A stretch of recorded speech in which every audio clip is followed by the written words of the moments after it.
Para começar, vamos entender como é que uma IA funciona.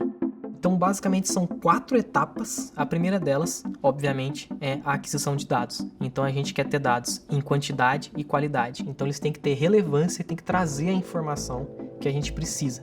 Sem isso, a gente não tem os próximos passos. Após isso, a gente vai ter que criar uma abstração para que a gente entenda, dado todos esses dados em quantidade e qualidade e relevantes, o que a gente deve ou não usar e o que é informação, é fomento para o que a gente está criando. A gente já tem essa qualidade, essa quantidade advinda do Smart Pro, por exemplo. E agora o que a gente precisa é completar essa abstração. E a abstração é legal fazer uma analogia com o hospital. No hospital você vai ter a triagem enquanto o paciente chega, vai realizar exames, vai entender dados desses exames, qual é o próximo procedimento que o paciente tem que passar para no final gerar um diagnóstico. É muito semelhante com o que uma abstração voltada a identificar falhas vai fazer.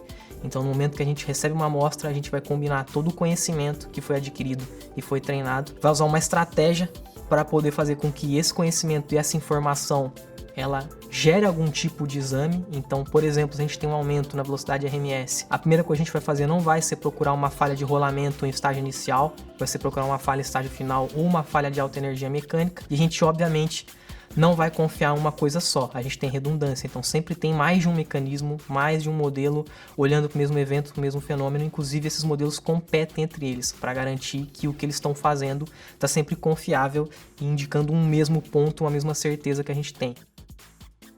Somado a isso, ainda é muito importante a gente apresentar esse diagnóstico de forma inteligente. Então, o que a gente tem que fazer é colocar as informações de uma maneira que o usuário saiba interpretar, da maneira que elas representem o que realmente está acontecendo e, além disso, no momento certo. Então, a gente tem um tempo de detecção crítica. E o mais interessante disso é que todas essas informações elas estão sendo combinadas. Então, uma coisa que muitas vezes é difícil de visualizar é que eu consigo combinar o conhecimento de diferentes indústrias, diferentes hospitais, na analogia. Eu consigo entender quais são as maturidades de diferentes times e avaliar se eu preciso, para um time um pouco mais maduro, com mais experiência de manutenção, enviar uma informação antecipadamente, porque eles têm um time mais técnico, mais experiente, ou às vezes eu tenho um time que tem baixa mão de obra, pouca demanda, né? Então o hospital tá cheio ali, tem que fazer o que deu no momento, enviar uma informação talvez com um tempo um pouco mais tardio, que é quando o time vai conseguir atuar. O que a inteligência artificial consegue fazer, mais o impacto que ela tem, é combinar as informações de diferentes times, principalmente os mais maturos e mais eficientes, e transferir isso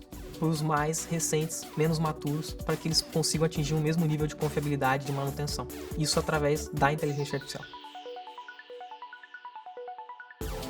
Se a gente for somar o que a gente tem de estratégia, de modelo, todas as redundâncias, todos os diagnósticos combinados, são mais de 4.000 funções e modelos que formam a nossa IA, e são eles que competem entre si para gerar essa informação. Então tudo que a gente construiu, tudo que a gente fez, são mais de 75 tipos de falhas, mais de 3,5 milhões de coletas num dia, 5 bilhões de coletas totais.